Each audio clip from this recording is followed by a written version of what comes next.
Hello everyone, আমি প্রীতি। গল্প আড্ডা চ্যানেলে আসার জন্য সবাইকে ধন্যবাদ। তো চলো আজকের ভিডিওটা শুরু করা যাক। থাম্বনেল দেখে তোমরা বুঝেই গেছো যে আজকে আমি কাকে নিয়ে কথা বলবো। অনুরাগের ছোঁয়া ধারাবাহিকের প্রধান চরিত্রে আছে দীপা। দীপার আসল নাম স্বস্তিকা ঘোষ। জন্ম কলকাতায় এবং কলকাতা থেকেই সে পড়াশোনা করেছে। 2002 সালে 11ই সেপ্টেম্বর সে জন্মগ্রহণ করে।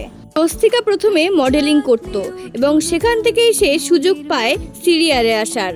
সবার প্রথমে স্বস্তিকা সান বাংলাতে সিরিয়াল করত, তারপরে শুরু করলো কালার্স বাংলাতে এবং এখন করে স্টার জলসায়। স্টার জলসার অনুরাগের ছোঁয়া সিরিয়ালটি করে সে কিন্তু বিশেষ খ্যাতি অর্জন করে। সিরিয়ালের দীপান্বিতা অর্থাৎ স্বস্তিকাকে যেরকমটা দেখায় আসলে কিন্তু স্বস্তিকা সেরকমটা দেখতে একদমই নয়। বাস্তব জীবনে স্বস্তিকা দেখতে অনেক সুন্দর।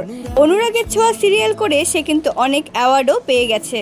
স্বস্তিকার ফ্যামিলির ব্যাপারে কিছু জানা যায়নি, কিন্তু তার বাবা, মা এবং ভাইয়ের ছবি আমি আপনাদের জন্য জোগাড় করেছি। স্বস্তিকার ডাক নাম রিয়া। পেশায় অভিনেত্রী এবং ধর্ম হিন্দু। উচ্চতা 5 ফুট 4 ইঞ্চি এবং ওজন 52 কেজি। স্বস্তিকা বাস্তব জীবনে অনেক স্টাইলিশ। তার শপিং করতে এবং ঘুরতে খুব ভালো লাগে। ছোটবেলা থেকেই স্বপ্ন ছিল অভিনেত্রী হওয়ার, তাই খুব কম বয়সেই স্বস্তিকা অনেক নাম ও খ্যাতি অর্জন করে ফেলেছে। অনুরাগের ছোঁয়া সিরিয়ালটি শুরু করার পর তার আর কখনোই পেছনের দিকে ঘুরে তাকাতে হয়নি। স্বস্তিকার ফেভারিট নায়ক হলো শহীদ কাপুর এবং ফেভারিট নায়িকা Koel Mallick. Blue and yellow কালারটি স্বস্তিকা একটু বেশি পছন্দ করে। স্বস্তিকা রায়দিঘি উচ্চ বিদ্যালয় থেকে তার মাধ্যমিক ও উচ্চ মাধ্যমিক কমপ্লিট করে। আপনাদের অনুরাগের ছোঁয়া সিরিয়ালের দীপা মজুমদারকে কেমন লাগে অবশ্যই কমেন্টে জানাবেন, কিন্তু আমার কিন্তু খুব ভালোই লাগে। কিন্তু আপনারা কি জানেন দীপা ও সূর্যের সম্পর্ক নিয়ে কথা উঠছে এখন? সিরিয়াল করতে করতে নায়ক নায়িকার সম্পর্ক হওয়াটা নতুন কিছু নয়, কিন্তু এখন শোনা যাচ্ছে দীপা ও সূর্যের সম্পর্কটা এখন ভালোবাসায় পরিণত হয়েছে।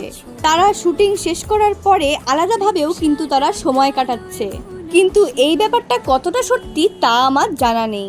হতেই পারে দীপা ও সূর্যের সম্পর্কটা এখন সবাই সিরিয়ালের সাথে গুলিয়ে ফেলছে।